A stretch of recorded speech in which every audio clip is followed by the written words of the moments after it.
Golden दास के साथ मैं खड़ा हूँ। क्यों? अगर आप गोल्डन दास की बात कर रहे हैं तो मैं एक चीज़ आपको बताना चाहता हूँ। जो लोग नेतृत्व करते हैं, जिनके अंदर आवेश आता है, सामाजिक भावना जागती है, उसे खत्म करने के लिए बीजेपी, आरएसएस और तमाम प्रकार के जो हिंदुवादी संगठन है, पुलिस है, एक सोचते हैं कि ऐसे लोगों को खत्म कर दिया जाए। अच्छा। पहले चंद्रशेखर भाई भी ऐसे ही थे। जब सब्बीरपुर में तमाम प्रकार की घटनाएं, तो चंद्रशेखर भाई भी गोल्डन दास जैसे थे, लेकिन ये खत्म नहीं हुए। क्यों?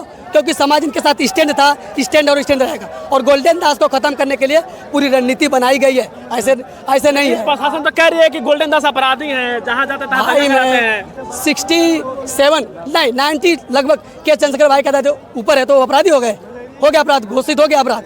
अरे यार, केस लगने से क्या होता है? हमारे पास 100 केस लग जाता, हम अपराधी हो जाएंगे। आप कैसे कहते हो तुम अपराधी हैं? जब तक कोर्ट मुझे साबित नहीं करेगा कि मैं अपराधी हूँ, तब तक आप कोई नहीं कह सकता कि आप अपराधी हो। कैसे कह सकता है अपराधी हो? कैसे कह दोगे भैया? कोई है तुम्हारे पास जो सबूत की इसके पे केस चलने से कोई अपराधी होता है? अभी ITI BHU में जो अपराधी थे उनको बाहर छोड़ दिया गया है। वो अपराधी है कि हम अपराधी हैं यार? नहीं, वो अपराधी है। वो अपराधी है ना, फिर उनको बाहर क्यों छोड़े? अभी रामरेज उसको छोड़ दिया गया बाहर। ऐसे रेपिस्टों को, बलात्कारों को बाहर छोड़ा जा रहा है, और जो अधिकार खिलाड़ी है उसे अंदर किया जा रहा है। फिर प्रशासन क्यों करे कि अपराधी है? बात को समझो भाई, गोल्डन दास आने वाला नेता था बिहार का। बिहार का वो बहुत बड़ा नेता बनने वाला था। वही देखकर उनको लगा कि अगर ये नेता बन जाएगा तो फिर दलित समाज में एक नेता पैदा हो जाएगा। अच्छा।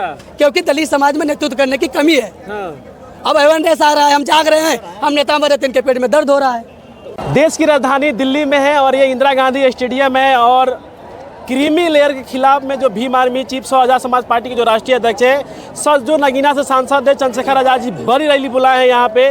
और तमाम देखिए पूरे देश से लोग यहाँ पे आए हुए हैं। लेकिन एक समर्थक से बात करेंगे, आज जो रैली की जा रही है भीम आर्मी की तरफ से, क्या कहिएगा?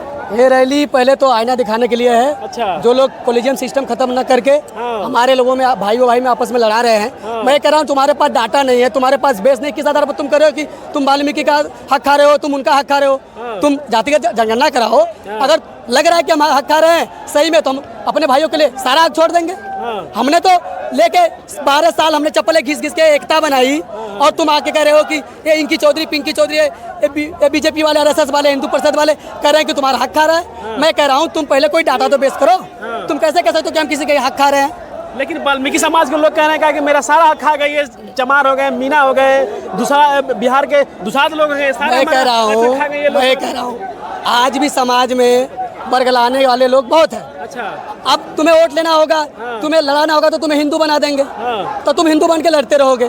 जब तुम्हारे साथ अन्याय अत्याचार होता है, यही हिंदुवादी लोग, ये हिंदू संगठन के लोग कहाँ मर जाते हैं? मनीषा वाल्मीकि में वही हिंदुवादी संगठन के लोग रेपिस्टों के पक्ष में जाकर महाम पंचायत रैली कर रहे थे। तुम कहाँ मर गए थे तब वाल्मीकि वाले लोग कहाँ मर गए थे, जो कह रहे थे कि ये जाटो चमार हमारा हिस्सा खा रहा है? कहाँ मर गए थे बताओ? ये कह रहे कि मैं ये कह रहा हूँ, खुद पर्सनली तुम्हें अगर हक की बात पड़ेगी, राकेश रावत अपने हक का खाना तुम्हें दे देगा कि तुम खा के खुश रहो। हमने किसी का हक आज तक नहीं खाया, और ना ही खाएंगे, और न किसी को खाने देंगे। इसका मतलब कि समाज बटेगा नहीं? समाज कैसे बटेगा जी? ये देख रहे हो, खाली जाटो चमार आया है, पता लगाओ समाज कैसे बटेगा? 36 बिरादरी के लोग यहाँ आए हैं, यूपी, बिहार, झारखंड, हर देश से तमाम प्रकार के लोग, कैसे समाज बटेगा बताओ? सही बात है। गोल्डन दास को जानते हैं? गोल्डन दास हमारा भाई है। आई स्टैंड गोल्डन दास के साथ मैं खड़ा हूँ। क्यों? अगर आप गोल्डन दास की बात कर रहे हैं तो मैं एक चीज़ आपको बताना चाहता हूँ। जो लोग नेतृत्व करते हैं, जिनके अंदर आवेश आता है, सामाजिक भावना जागती है, उसे खत्म करने के लिए बीजेपी, RSS और तमाम प्रकार के जो हिंदुवादी संगठन है, पुलिस है, एक सोचते हैं कि ऐसे लोगों को खत्म कर दिया जाए। अच्छा। पहले चंद्रशेखर भाई भी ऐसे ही थे। जब सब्बीरपुर में तमाम प्रकार की घटनाएं, तो चंद्रशेखर भाई भी गोल्डन दास जैसे थे, लेकिन ये खत्म नहीं हुए। क्यों?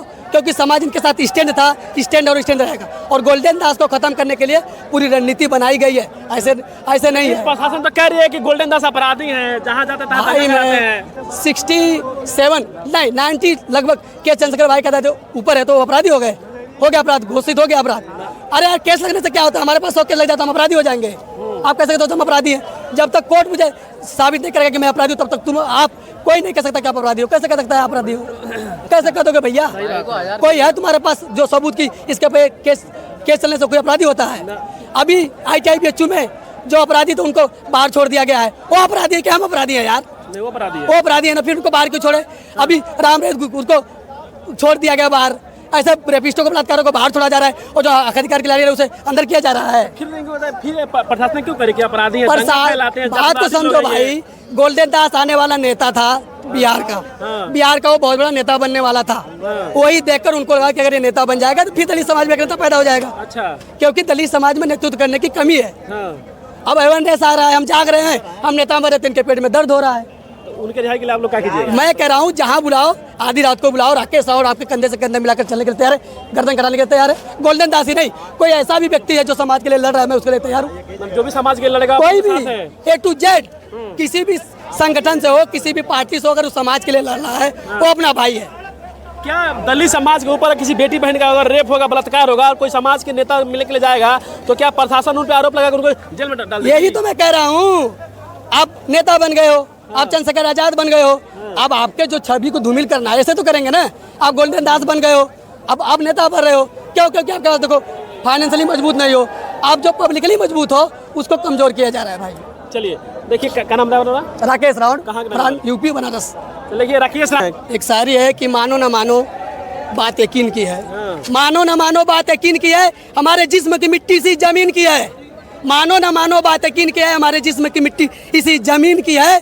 इस वतन के सारे लोग भाई भाई हैं, ये दूरियों की सियासत किसी कमीन की है, किसी कमीन की है। वाह क्या बात है। क्या नाम है आपका? क्या कहिएगा? आज प्रोटेस्ट किया जा रहा है, यहाँ पे रैली है, बड़ी रैली भीम आर्मी का। हाँ, सबसे तो पहले बहुत बहुत धन्यवाद आपको जो आप अपना समय कीमती समय निकाल करके और इस महारैली में आप शामिल हुए हैं। इसके लिए हम पूरे भीम आर्मी की तरफ से और यूपी गाजीपुर की तरफ से हम आपको बधाई देते हैं। अच्छा, तो क्या कहिएगा रैली हो रहा है तो? देखिए रैली जो हो रहा है आप अभी देख ही रहे हैं कितनी भीड़ है। जो लोग कह रहे थे कि नहीं रैलियाँ नहीं हो सकती हैं, दिल्ली में तमाम जगह रैलियाँ कैंसिल कर दी जाएंगी, आप देख रहे हैं यहाँ पे भीड़, आप भीड़ देख ही रहे हैं। ये जो भीड़ आप देख रहे हैं ना, ये भीड़ जो है ये किराएदार भीड़ नहीं है, ये चंद्रशेखर भाई को चाहने वाली भीड़ है। अच्छा। और ये जो भीड़ आई है एक एक रुपया अपना खर्च करके आई है, अपना खाना, अपना पानी, रेलवे का टिकट। ये भी नहीं कि हम लोग रेलवे से फ्री आए हैं, यदि हम यूपी से गाजीपुर से हम आए हैं दिल्ली में, तो हम अपने टिकट से आए हैं। तो क्या लगता है कि जो भीम आर्मी का आज ये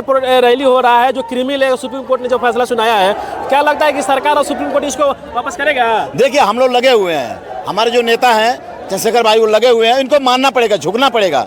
एक हम आपको बात बता देना चाह रहे हैं शहर के माध्यम से, उन लोगों को चेतावनी देना चाहते हैं कि ई मत समझा कुल की अभी ये जमाना रही। अच्छा। ई मत समझा कुल की अभी ये जमाना रही, लूटपाट कैले का तोहनी के छूट मनमाना रही।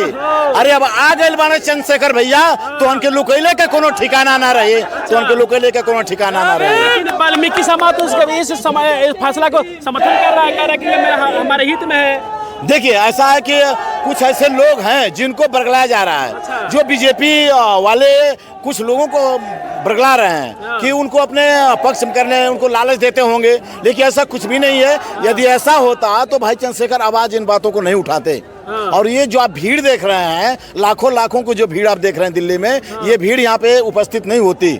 लेकिन ये पहले तो ये लोग जाति में बांट करके हमको अलग कर दिए।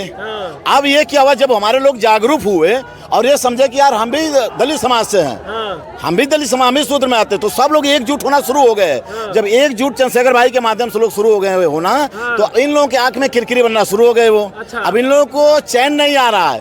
ये उनके पहले से नीति फूट डालो और राज करो। अभी भी हमारे लोगों को जाति और धर्म के नाम पे, मजहब के नाम पे अभी लोगों को बांट रहे हैं। इसका मतलब समाज बटेगा नहीं बटेगा भैया, सब लोग साथ रहेंगे। सब लोग साथ में। इस बार 85 साथ में है और इस बार चंद्रशेखर भाई के साथ 85 पूरा लगा हुआ है। आप देख ले, यहाँ पे मुस्लिम समाज भी है, जाटव समाज भी है, चमार समाज भी है, वाल्मीकि समाज भी है, यानी तमाम समाज के लोग यहाँ पे आए हुए हैं। तो आप देख रहे हैं यहाँ पे, आप अभी कैमरे को अभी घुमा सकते हैं, तो तमाम समाज के लोग यहाँ पे हैं जो चंद्रशेखर भाई के हाथों को मजबूत करने के लिए आए हैं। चलिए बहुत बहुत धन्यवाद आपका।